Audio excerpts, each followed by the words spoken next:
Hello everyone, welcome again. Thank you so much watching my video. इस video के माध्यम से आज मैं बात करूंगी क्या आपकी प्रेगनेंसी की 9वें महीने चल रही है और आपके सारे रिपोर्ट्स, आपके सारे जो प्रेगनेंसी की जो हिस्ट्री होती है वो सही है और आपके डॉक्टर बोले हैं नॉर्मल डिलीवरी के लिए ट्राई के लिए वेट करने के लिए। इस समय आप काफ़ी डरे हुए होते हैं, सहमे हुए होते हैं कि आपकी डिलीवरी कैसे होगी, कब होगी, कैसे हम समझेंगे कि हॉस्पिटल कब जाना चाहिए।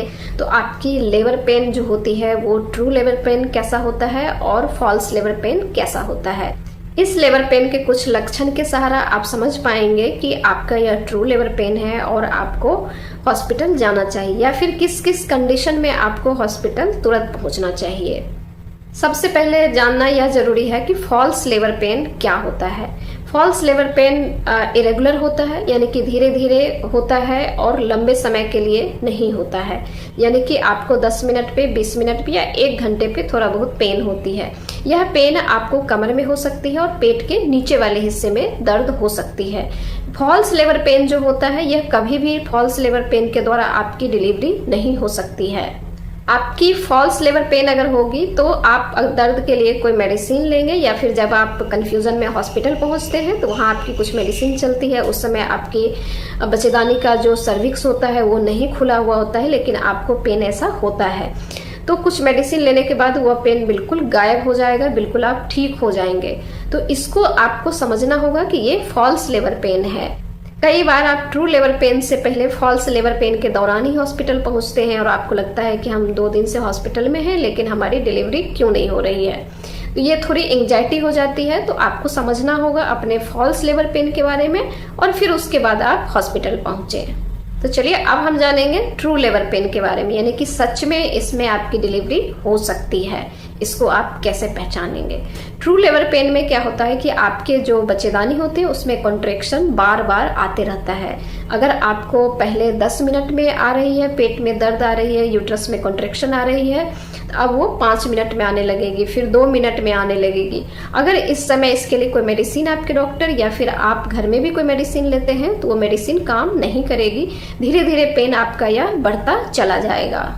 इस ट्रू लेबर पेन के वजह से आपको पेट के नीचे वाले हिस्से में, आपके वेजाइना में, थाई में और एंकल जॉइंट तक जैसे पीरियड में पेन होती है उस तरीके से आपको हो सकती है और इस ट्रू लेबर पेन में ही आपकी डिलीवरी भी हो सकती है।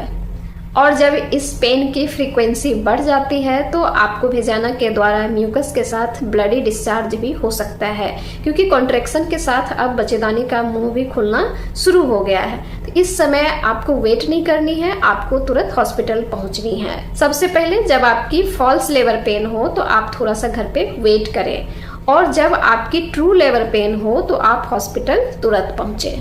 अगले सिम्टम्स की मैं बात करूं तो 9 मंथ लगने के बाद जब आपकी नॉर्मल डिलीवरी की तैयारियां आपकी बॉडी कर रही होती है उस समय कई बार आप देखते होंगे कि आपको पेन बिल्कुल भी नहीं है, यानी कि आपको दर्द ही नहीं है और पानी गिरना शुरू हो गया है। इसका मतलब होता है कि आपका जो इम्यूनिटिक सैक है वो फट चुका है और पानी सारा नीचे निकलना शुरू हो गया है। अगर ये ज़्यादा मात्रा में पानी निकल जाता है तो फिर डिलीवरी कराने में मुश्किल हो सकती है। तो जब भी ऐसा हो तो आप डॉक्टर के पास हॉस्पिटल जरूर पहुंचे। अगली सिम्टम्स की मैं बात करूं तो पेट में दर्द है या नहीं है, यानी कि लेबर पेन में आप हैं या नहीं है। इसके अलावा अगर बिल्कुल फ्रेश ब्लीडिंग हो रही है तो आपको तुरंत हॉस्पिटल पहुंचनी चाहिए। और अगर फ्रेश ब्लीडिंग नहीं भी हो रही है, दर्द नहीं है, लेकिन म्यूकस के साथ अगर ब्लीडिंग हो रही है, यानी कि आधा जेली के जैसे और उसमें लाल लाल ब्लड के जैसे मिक्स होके निकल रहा है वेजाइना के द्वारा, तो भी आपको डॉक्टर के पास जरूर जाना चाहिए। जो आपके बच्चेदानी के सर्विक्स का जो प्लग होता है वो प्लग बाहर हो चुका होता है और बेबी का हेड इंगेज हो चुका होता है पेल्विक एरिया में। तो आपके बॉडी, आपके यूट्रस जो होता है वो नॉर्मल डिलीवरी के लिए अपने आपको तैयार कर रहा होता है। इस समय आपको बिल्कुल भी घर पे वेट नहीं करना चाहिए, हॉस्पिटल तुरंत पहुंचनी चाहिए।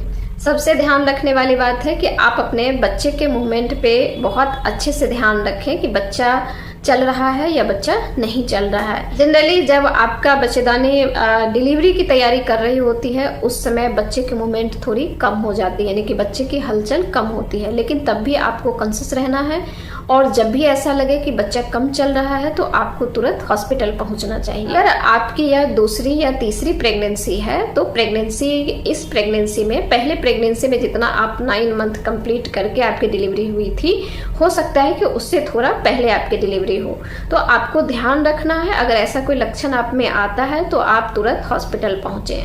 अभी मैंने जो भी लक्षण की बात करी है, ये लक्षण के लिए आपको वेट तब करनी है जब आपके सारे रिपोर्ट्स सही है, यानी कि बच्चा का पोजीशन सही है, बच्चा सीधा है, बच्चे के गले में नाभि नहीं है, पहले से आपकी कोई ऑपरेशन नहीं हो रखी है, यानी कि सिजेरियन नहीं हो रखी है, और आपके डॉक्टर आपको बोले हैं नॉर्मल डिलीवरी के लिए अब आप वेट करो।